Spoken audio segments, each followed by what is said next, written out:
I feel like I'm like backpack rapper level rich right now.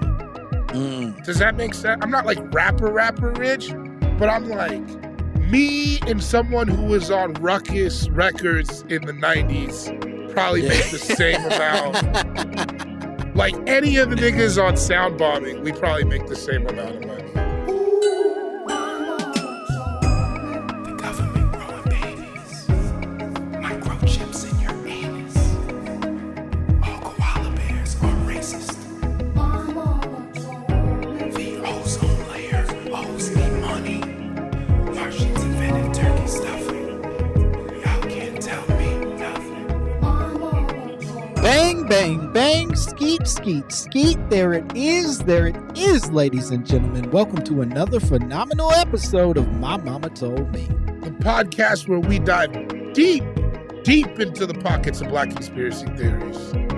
And we finally worked to prove that the game turning his teardrop tattoo into a butterfly tattoo into an LA logo is the first ever recorded triple down in bad decisions for face tattoos. That is phenomenal shitty decision making. What about the Gucci Mane? I would argue that Gucci, while his ice cream was more substantially offensive and frankly bad compared to the game's decision making, he didn't do it 3 different times. That's so many times. He made one bad choice with the ice cream, and then he was like, I am going to do my best to make this fade over time. I have made a mistake. Here's my question.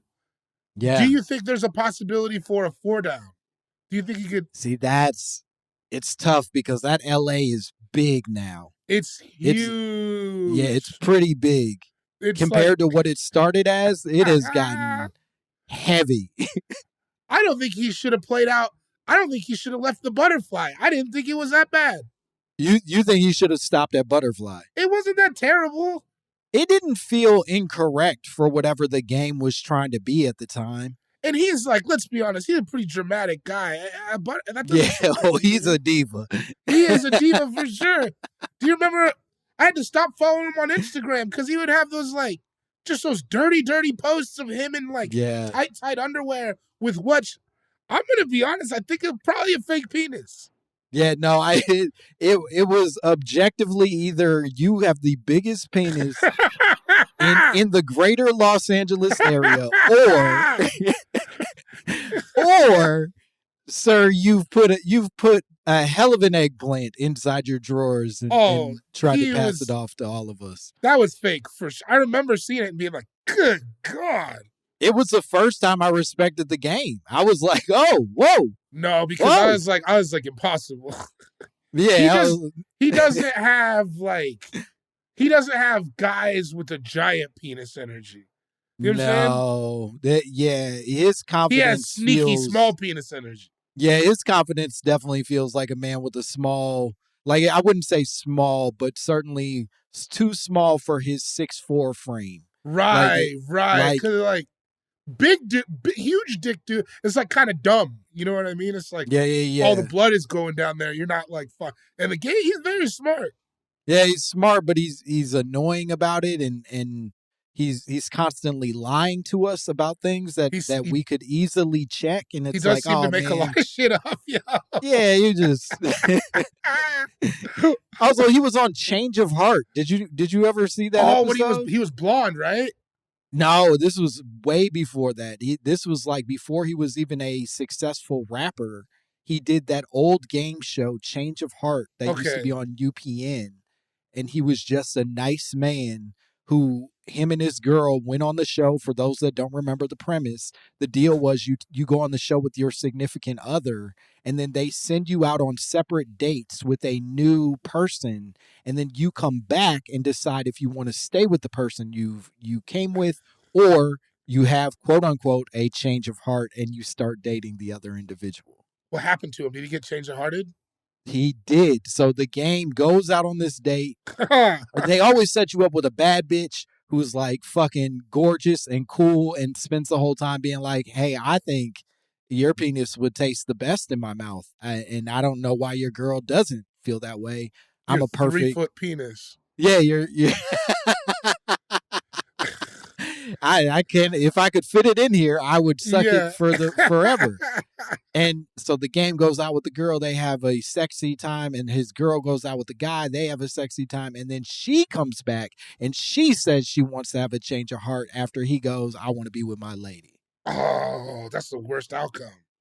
Again, that's penis that is forgettable at the very least for a lady that was willing to go on TV with the game. Yeah, if he was doing that, she wouldn't have even gone down there.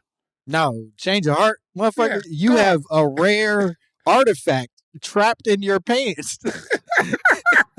This is some Indiana Jones penis. Yeah, this is you know how sloths used to be like 6 feet tall. This is like a different era of animal. That man has he has a penis from a different time.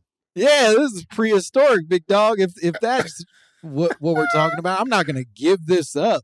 That shit is so big, it looks like it could be the result of some kind of a black magic curse.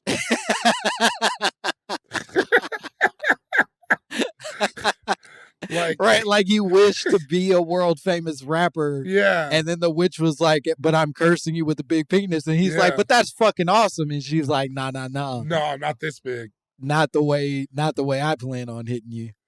Did he dial it back? Does he still do that? I don't follow him anymore because of that. I never followed. I was never tracking the game. I knew that was a mistake. Hey, I liked that first album, man. I did like it. I mostly for updates of the game actually see him getting in fist fights at Drew League videos. That's the most common time I see the game is him playing in the Drew League, which I guess he thinks he's talented enough to keep up with fucking Trae Young when he's bored during the summer. I mean, he's tall. He's tall as shit, right? He's tall, but he's also like thicker than he used to be, and he ain't moving. And I think part of the reason and that penis and that heavy penis, he has to wear Allen Iverson size shorts just to cover. Yeah, he's got 2 pairs of compression shorts on.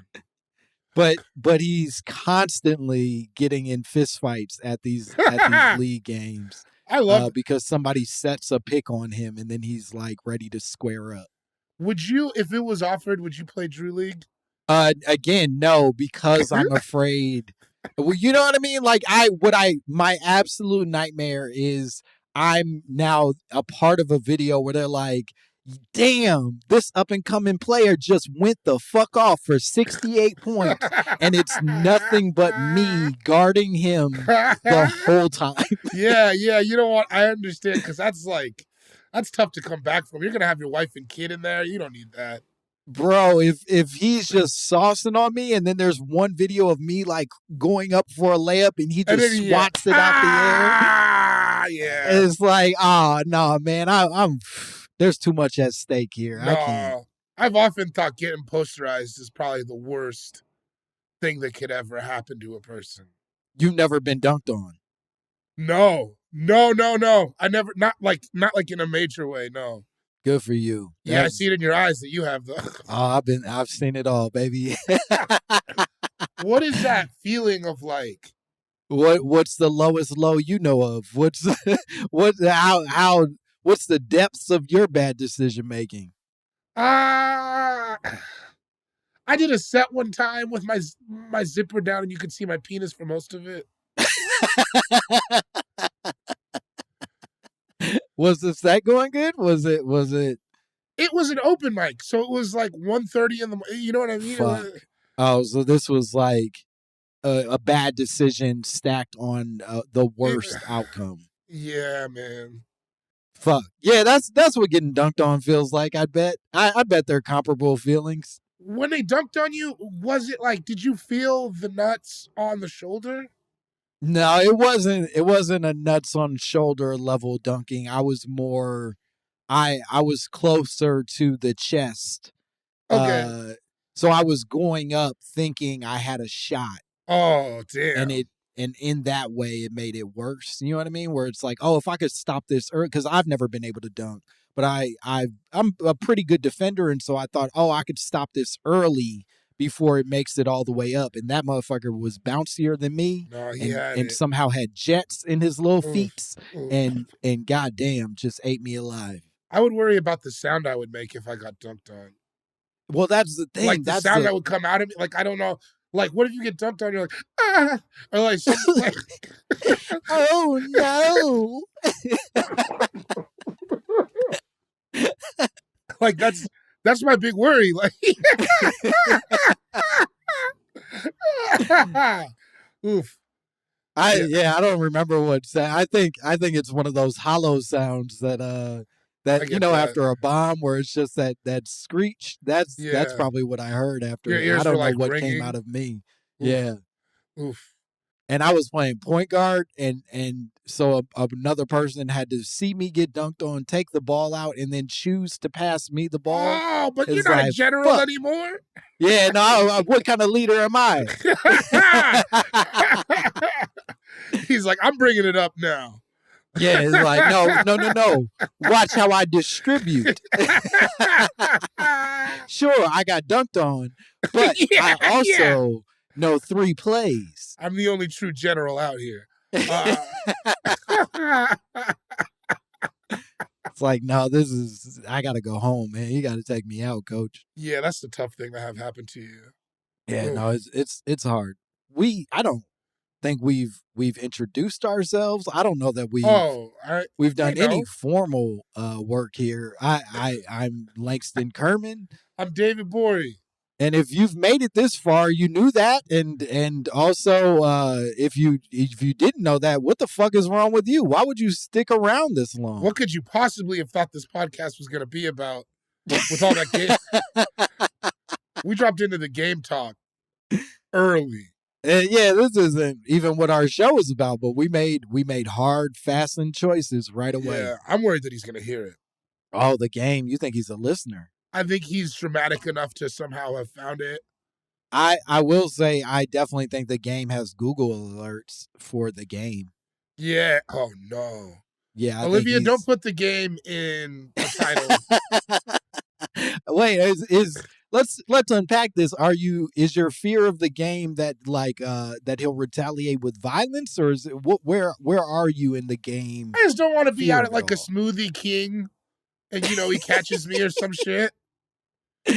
Okay, so it's not that he'll hunt you down, but that But sometimes in Los Angeles, I'm in Los Angeles. Yeah. And I'm in game type places. Mm-hmm. Shaq's restaurant at LA Live. Maybe I'm on a date. And then it's like, then the game's like, what's that shit you was talking about my dick? And then it's like, oh man. Yeah, he'll probably be game. He'll probably be with Whack 100, and then I for sure couldn't fight the game and Whack 100. Damn. Okay, I see that. He seems like, he'd wait to fight you in a very public place. Yeah. And to your point, he is still a big motherfucker who picks his opponents wisely. I'd have to. The only thing I could do is I'd have to hit him first, because then it's like, the video of me getting beat up is like, yeah, but he got him. You know what I mean? It's no, you got to hit him in those giant fucking nuts. And I got to grab a belt loop and jump up and just give it to him. And let that motherfucker crumble, and you'll be a bad guy. The internet will be like, that's corny, you punched him in the dick. But it's like, nah, but where else you gonna punch the game? Yeah. That's his power source. Yeah, and the one thing that he has going for him, which is that massive prehistoric dick. There are rappers I think I could fight. I just don't think the game is one. He's very tall. Yeah. Lil Uzi has been beat up enough times that I feel absolutely confident that if I could pick you up, I feel good about it. Yeah, you know what I'm saying? If I could just grab you. Yeah. Or if if you're thin enough for me to get my arms down and then pick up and bang, I feel okay. But anybody bigger than that, it's Yeah, I'm always impressed with NBA fights because oftentimes the guys are so vastly different in height. Like the other Yeah. day, Austin Rivers got in a I fight with saw that. Mo Bamba, I and it saw was that. like, "Hey, he's so much bigger than you, and you're just riding off of Austin Rivers' confidence Yeah. to face off, and he's a bad fighter. It didn't look good at all." I mean, I think that fighting is its own skill, right? How many Yeah, rapper boxing videos have we seen where you're like, oh shit, E40, I yeah, have a yeah. chance.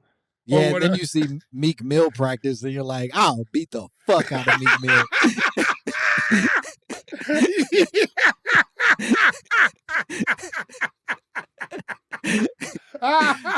Look, man, I get it. You sold coke in Philly, but I'll beat your ass, nigga. Yeah.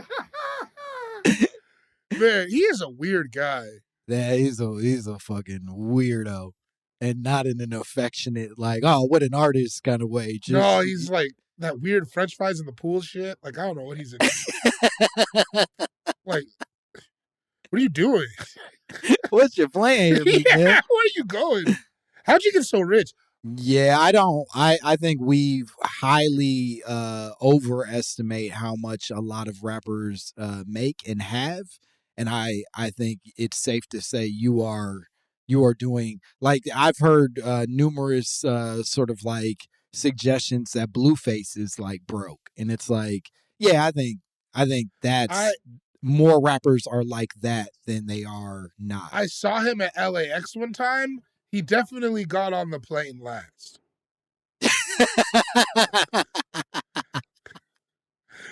And that's like, I don't know, maybe you don't have status with Southwest. I assume you fly a lot. Like, get your diamond medallion up. You know what I mean? I'm platinum, baby. It's it feels like to have money, you at least have status on airlines, and if you don't, then something has happened. Yeah. Either you bought this ticket literally 5 minutes ago, or you ain't as rich as we all presumed. Yeah, because he was dressed really nice, but yeah, and he had a Louis bag, but yeah, got on the plane last. Fuck. Well, we wish Blueface the best. You know, that nice man who there's no other reason to criticize besides his struggling financial situation. Hey, bust down, Tatiana. You know what I mean? Academic said he's gonna buy your house. I don't know. You're doing a lot and you're going through a lot. So I hope it's all paying off for you, Blueface. It's complicated to be a rapper. It's very complicated to be a rapper. It's even more complicated to be, I guess, a Crip rapper. I don't know. We have a conspiracy theory that you and I talked about ahead of time. We were discussing the possibility of this being a real thing, but the conspiracy we talked about is my mama told me the NFL is scripted. Scripted. Now, scripted. Yeah, completely full script. Now, it's worth noting this has been sort of a viral conversation on Twitter for a few days now, but it specifically comes from an interview with Arian Foster, who went on a podcast and said exactly this, that the NFL is scripted, that it's completely made up, that in fact the entire premise of practicing and sort of like all the sort of like preseason fucking like camps and shit is just dedicated to these people learning their quote unquote lines and positions, blocking, so that they can help the script come to be. I mean, I didn't even think about this till just now, but here's thing number one, right? People go to practices. Yeah. Practices aren't closed. They do. No. Like, there's children there. There's all kinds of people. And in fact, the NFL, I think, is the only sport that does that. Where they're like, come watch us practice. You can watch the whole thing. We'll sign some balls. It's a good time for the kids. So what do you... That's already stupid. Yeah, no, it doesn't make any sense at all. Like, bro, this dude's an idiot. They make the practice facilities like fucking like hubs in the cities and shit. Yeah. Where they're like, you got to go down to the fucking to this spot so that you can watch Tom Brady stretch. Oh yeah. Shout out to Dove Valley in Denver. It's major. So that's the one thing. Also, because I do think that there is a case for this idea. I think that he's lying. Whoa, say more. I think that if you were going to script the entire NFL, you would not need Arian Foster's input. Whoa. Like, people's lives are just gonna have drama that plays out in them anyways, right? Like, so I think it's like you got to talk to Tom Brady. You know what I mean? You got to talk to Mahomes. You got to talk to everybody in Philly. But like, do you have to talk to? I don't think it would be that. The rookies don't know about that shit, you know? You're saying if your impact is not substantial enough, you don't need a script. You just need to show up and let the true scriptees handle their business. Yeah, of course. It's like with basketball where it's like, yeah, point shaving, it's not like it's never a whole team. It's just like two guys. Right. And they just have to have enough impact on their own to make the shit happen. They don't. Everything else is whatever. Because he's like also like because then he's like, yeah, the script writers. So then, how big is this? Is this a SAG-AFTRA gig or a WGA gig? You know what I'm saying?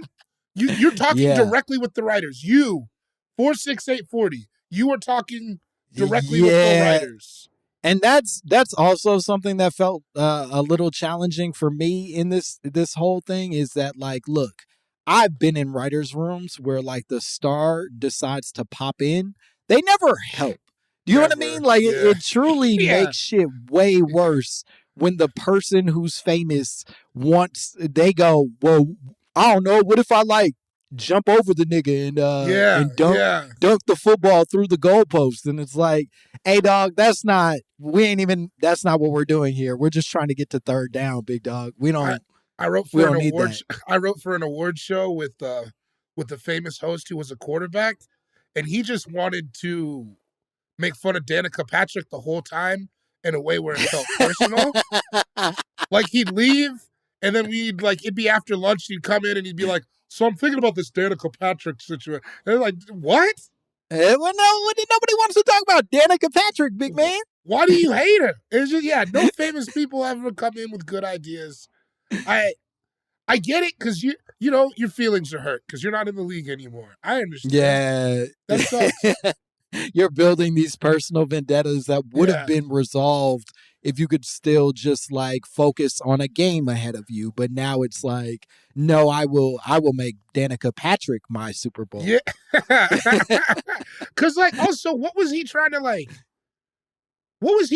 accomplish with this? Like, I also have I don't like the idea that if the NFL has always been scripted, you were the first one in this whole, Super Bowl 54 or some shit? You were the first one to ever drop this knowledge? Yeah, that's and we've talked about this a few times on the podcast. I think that's always the challenge with conspiracy theories, especially ones of this scale, is like it would require a level of like complicit silence on the part of a lot of people who have been fucked over by this league, frankly, enough times that like for them not to have said anything would be crazy. For Colin Kaepernick to not have come up and been like, hey, it's scripted, by the way, at this point, would be impossible. What about major injuries? What about old boy? You think he started the season, they're like, you're going to die on the field. We'll bring you back to life. We'll bring you back, though. But, like, that's in your contract. Like, what are you talking about? And you'll never play again, by the way. This is your retirement from the game of football. For what? Like, now, had he said basketball, I'd have been like, of course, the NBA is rigged. But everybody knows that. Sure, the NBA, that makes perfect sense. Rigged but for football, as hell. Rigged as hell. Well, I will say that we need to take a break. We have a break coming up, but I'm excited to find out exactly all of your thoughts on the NBA rigging and or more on the NFL scripting. We're going to take a break. It'll be back with more Langston, more David, and more My Mama Told Me.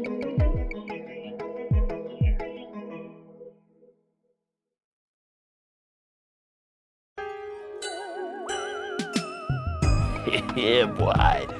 Yeah, we are back discussing whether or not professional sports is rigged.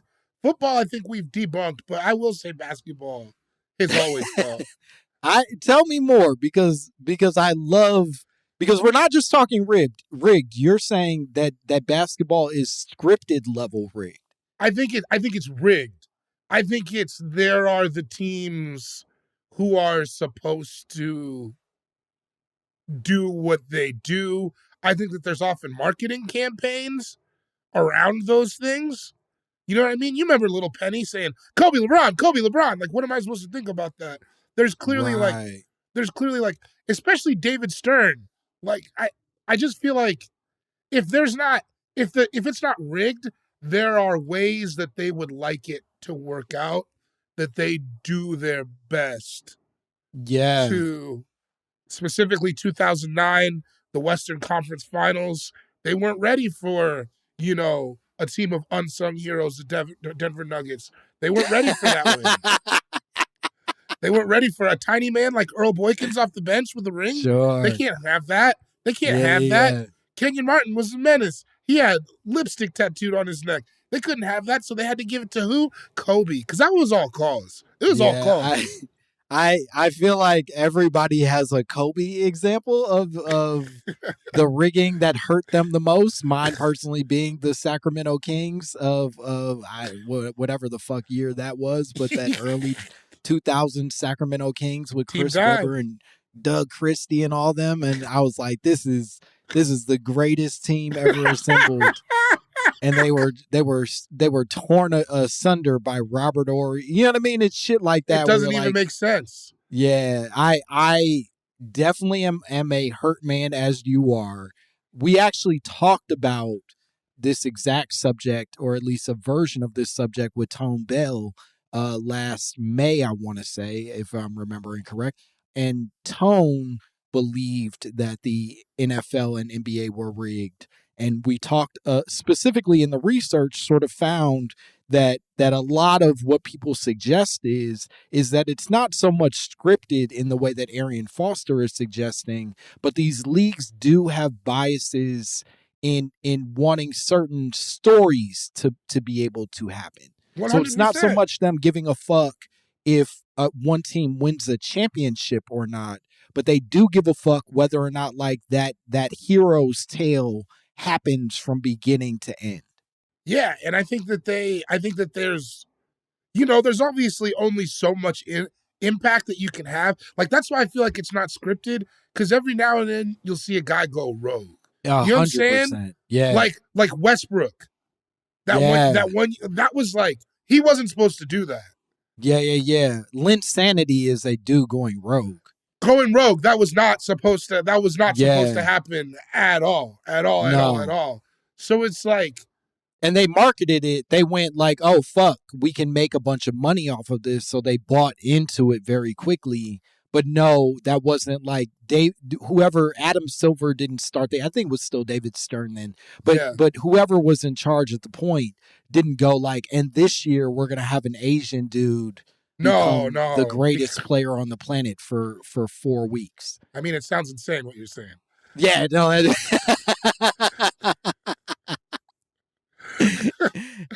Like, nobody could have seen that.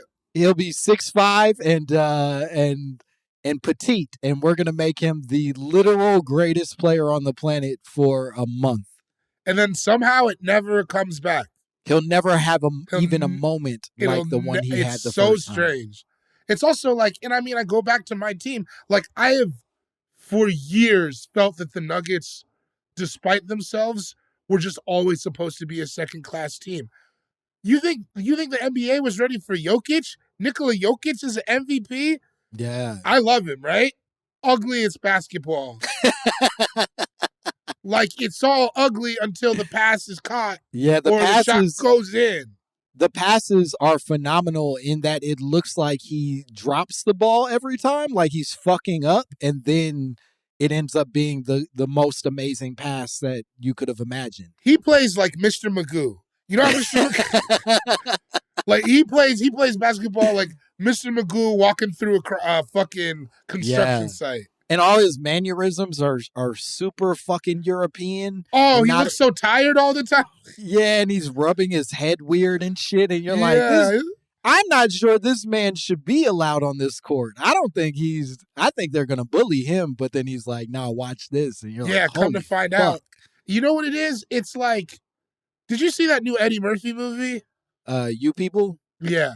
Yeah. Shout out to everybody in that, by the way. Shout out. You know, Sam J is a dear friend. Went crazy. But yes, You People. But when Jonah Hill played basketball. Yeah. And you're like, there's no way. And then even looking at it, it looked bad.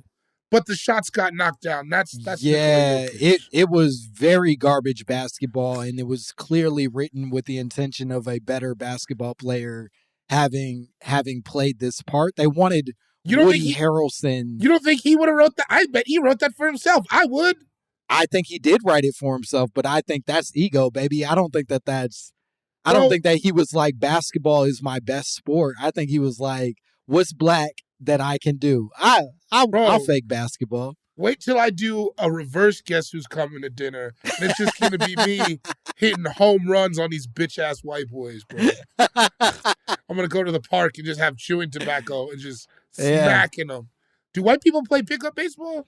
I don't think so. I think that's of the 50s when stickball existed, and now it feels like it would be more of a Dominican thing, huh? Yeah, they have very sort of like leagues. They have sort of like real games, but they don't just like hit the driveway and practice baseball and shit. No?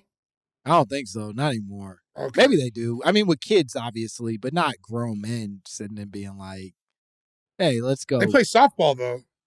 I think they play softball. Okay, they play softball. I think some boys will get together and throw a big old softball at each other. But, yeah, to all that, I say that, yeah, I think the NBA is rigged. I don't think the NFL's also too many variables, right? Mm-hmm. Right. It's like, the NFL is not enough variables. Meaning that I think the longer the season, the more games and stuff like that. Or I guess that would be easier to write because there's not that many games, right? Yeah, I mean 16 games per team that you hire a writing staff for each team. And what do you think the writing staff's like 10? Yeah, it's got to be a big room, I think, because 52 players and coaches also have their own drama and shit going on. Yeah, and you have to really be thinking for enough positions and like strategizing with the other teams as well. Like there has to be cross pollination. You can't just write your side of the ball. You know what I mean? Right. So it feels like a pretty massive undertaking that doesn't even seem possible, frankly. Yeah, I don't believe it.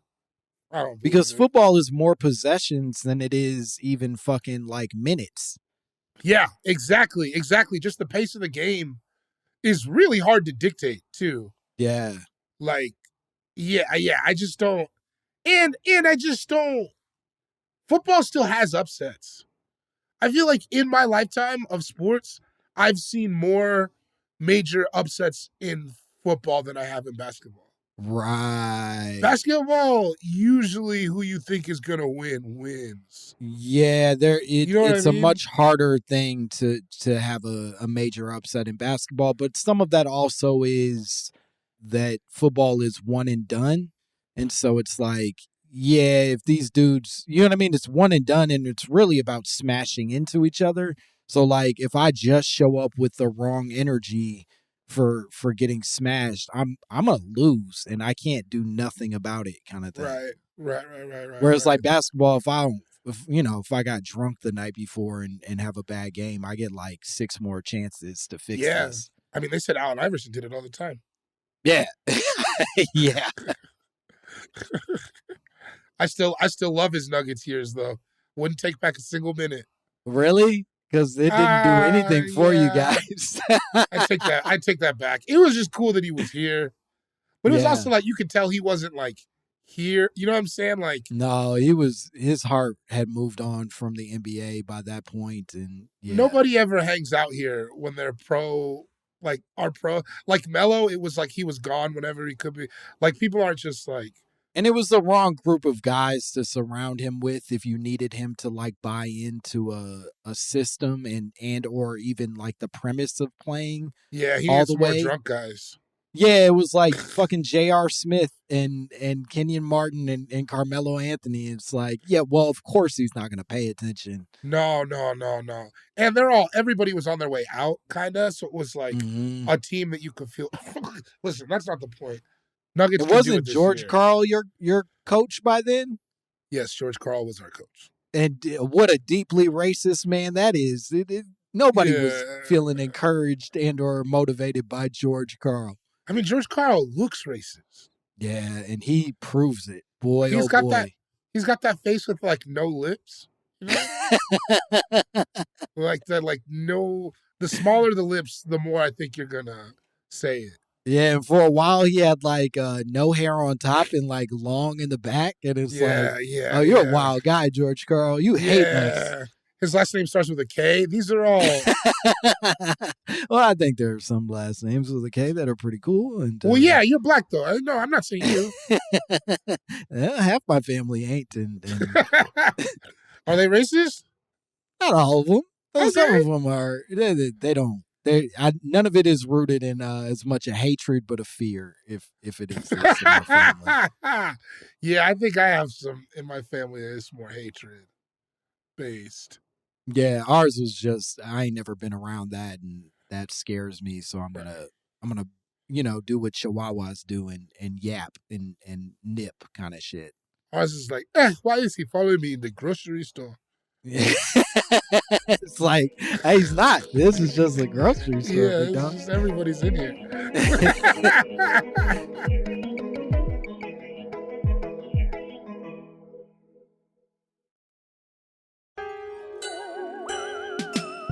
So in the research that I did for the tone bell of it all, and I'm glad you brought up the NBA because there are a few specific examples that people point to when they talk about like sort of these hero stories getting out of hand, or at least becoming a little too pointed for us to be able to deny some of the fucking, the writing, as it were. One of the examples they bring up is the 2005 New Orleans Hornets, where they go from basically being one of the worst teams in the league to then like having like this historic rise. And part of it is sort of like wanting to link it with the narrative of Katrina and like the city coming back to life so that you can rebuild finances. It was like New Orleans needed the win. Yeah, New Orleans needed it for both their own personal, like emotional well-being, but also literally they needed the win to be able to like restore this fucked up sort of like situation. But I don't know if I can go with that because where were the Knicks on 9/11? You know what I'm saying?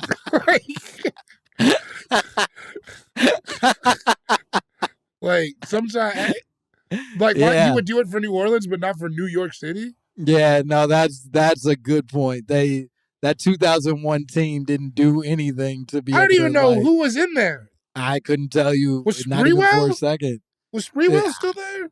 He might have. I don't know. Allen Houston probably was still Allen around. Houston for sure. Let's look up 2001 New York Knicks. We need to see. Yeah, they did not rally. No.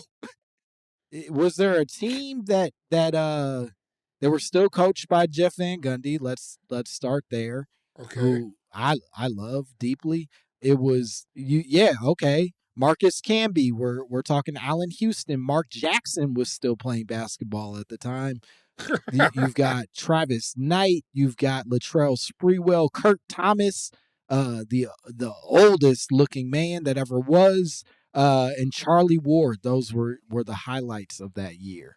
And I believe that was second. Olivia's saying it is the second most looked up question about the Knicks. Have the Knicks ever been good? No. No, I don't. Not. They had that one year with essentially this same roster, and I can't remember what year it was where they were the 8th seed of the playoffs and then ended up going to the finals. That it was essentially What that year is same that? group. I feel like that was like 2000, maybe like 99. Okay, that could be right. Yeah, it was 1999 that the Knicks went to the finals with that essentially that same group, but Patrick Ewing was still on the Yeah, team. yeah. Damn, poor Knicks. Yeah, I'll tell you what, that shit has never been scripted because they fucking are terrible. Yeah, no, and boy, are there a lot of people invested in their success, I know. And every other team has like done it. Every other team in the league has gone from rags to riches. yeah. Once You know the what I'm saying? Bengals, once they sort of figured it out, it was like, oh no, you like Bengals, the fucking The who's Joe Burrow shit. Oh, yes, the Bengals. Yeah, Bengal. Yeah, it's like no, they give people a shot every once Yeah. in a while. Yeah, I mean the Browns, but no, man, and I mean Cleveland was like a joke when we were growing up. Yeah. So I guess I'm split on this now. The further we go into it, I'm like, maybe it's like I think that you're right. I think that idea of like there are certain narratives that are there trying to push for money and shit like that. I think that is true, and I think ultimately you can't have a lot of sway in it, but at the end of the day, it's still hooping. Yeah, I do think I think, for example, the league desperately wanted LeBron to get a championship for the Cavaliers. Right. I think that meant the world to everybody in charge, everybody that had financial investment in this fucking system. I don't think they have the ability to like fully get him the championship, but I do think they capitalize on a bunch of choices that are already being made by these guys. So when fucking Draymond Green is being a dick and swinging his foot and kicking and shit, they go, well, yeah, suspend him. Yeah, We want them to win. Yeah, we don't want him. Suspend that dude. Yeah. We're not gonna fucking, you know what I mean? Like, we're gonna take advantage of him being an idiot. We want them to win. Yeah, I think that's definitely the case. I think that is definitely the case. Yeah, it's football. I don't know, but football. I would argue it's similar shit where they're like, hey, we would love for. There's no reason for 46, 45-year-old Tom Brady to be as great as he was. I mean, he obviously is a great player. It's not to take anything away from him, but like that Buccaneers championship didn't feel like a fucking like, hey man.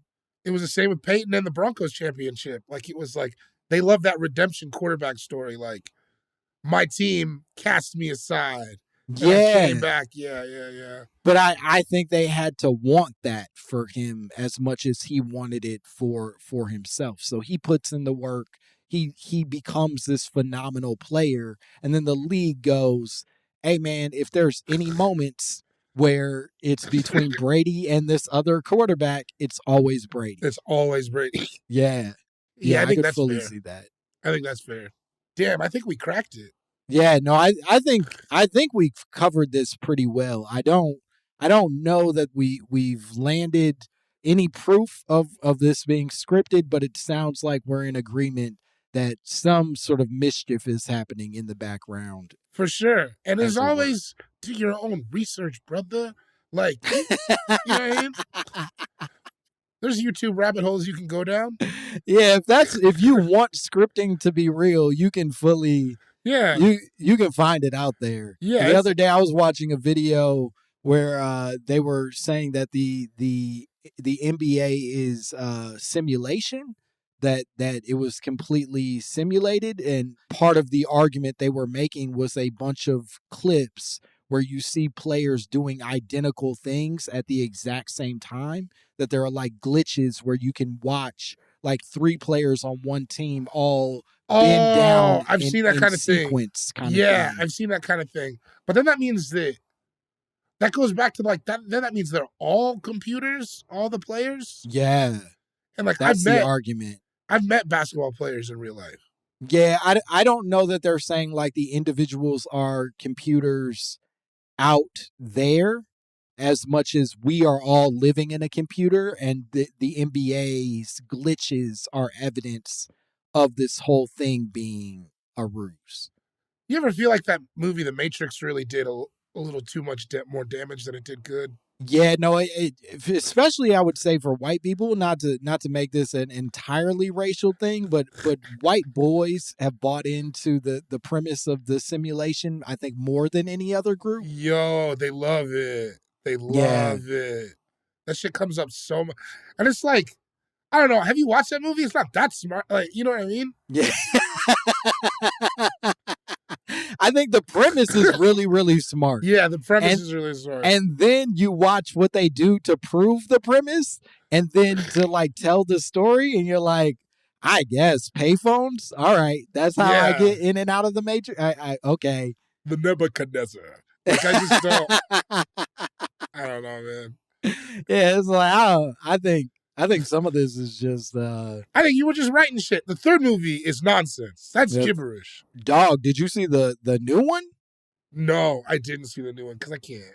The new one almost feels like that we might have been tricked by like some special needs people. Oh, like with Lost. Yeah, like that this whole thing was like, oh, you didn't know what you were doing at all. And it was truly just like some weird monkey typewriter shit that got you 4 movies. I mean, having seen how Hollywood works, that makes sense to me. That's what we should talk about is Hollywood rigs next time. Yeah, Hollywood, I actually would love to talk about this because, boy, do I believe that this whole thing is... No questions. This shit is made up as hell. Yeah, I don't think none of this is real. And honestly, we should unpack that. We'll maybe do that for one of our upcoming episodes is the rigging of Hollywood. Can't wait, because I got some wild swings. All right, well, we got to get to that. That's exciting. Could you tell the people where they can find you and what cool shit you have going on? Obviously, come to the live My Mama Told Me at the Elysian Theater. Tickets are pretty much almost sold out. March 23rd through 26th, I'm going to be at Rooster Teeth Feathers in San Francisco. March 31st through April 1st, I'm going to be at the Dallas Comedy Club. April 7th through 10th, I'm going to be at the Before You Die Festival in Anchorage, Alaska. Hell yeah. So go see Gborie wherever he's going to be. And like he said, come to our live show. It's going to be at the Legion. It's going to be fucking great. We've already announced the names. So we have Yasser Lester, Sydney Washington, Lacey Mosley, and Garrick Bernard all popping in to do dumb shit with us. We'll be taking Q&A from the audience. We'll be talking to people on the live stream, which you can be a part of if you go to moment.co. that you'll be able to buy tickets for the live stream up to 7 days afterwards. There's truly all kinds of opportunities for you to be a part of this show, both in person and via the internet. And more importantly, if you want to send us your own conspiracy theories, your own drops, if you want to accuse Arian Foster of greater crimes than we are able to, please send those theories to mymommapod@gmail.com. We would love to hear from you. Okay, I did all the bureaucratic shit. Bye, bitch. It's good to come outside.